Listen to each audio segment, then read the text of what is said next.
So in question 5, we're given the weight of green apples, which are normally distributed. We're given the mean and we're given the standard deviation. We need to find the probability that the weight is between 83 and 95 grams. So this is just a typical normal distribution question. We need to standardize this data, and then we can use our table provided in our question paper so that we can evaluate these probabilities. So by standardizing, what we have to do is take these probabilities, subtract the mean from both of them, and divide by the standard deviation. So 83 minus 90 over 8, and then the new standardized variable is z, and then 95 minus 90 over 8. So this is just going to be the probability from minus 0.875 all the way to 0.625. And then what we can do here is we'll use our function.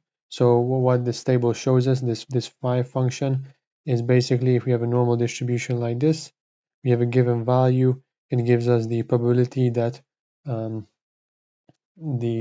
basically all the probability that's to the left of this value. And what we need to do is find, so if we have minus 0.75 here, we have 0.625 somewhere over here, we need to find this sheet region over here. So the way we can do that is by finding the area that is to the left of 0.625.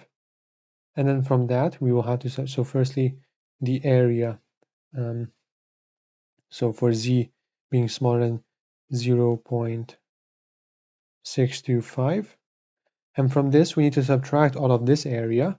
So that's to the left of our function here. However, what we need to find here is, well, basically, we need to subtract this whole area from here as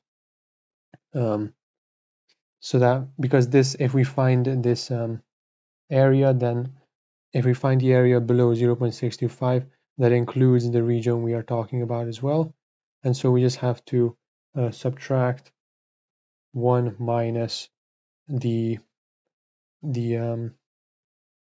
probability that z is smaller than 0.875, as we cannot really work with negative values here, so we just have to convert.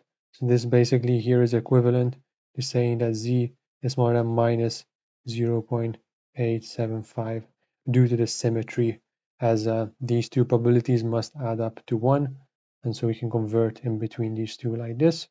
And this you can find very easily now. So this is just going to be 0.734, just looking in the table, and then minus 1 minus 0.8092. If we evaluate this, this is 0.543.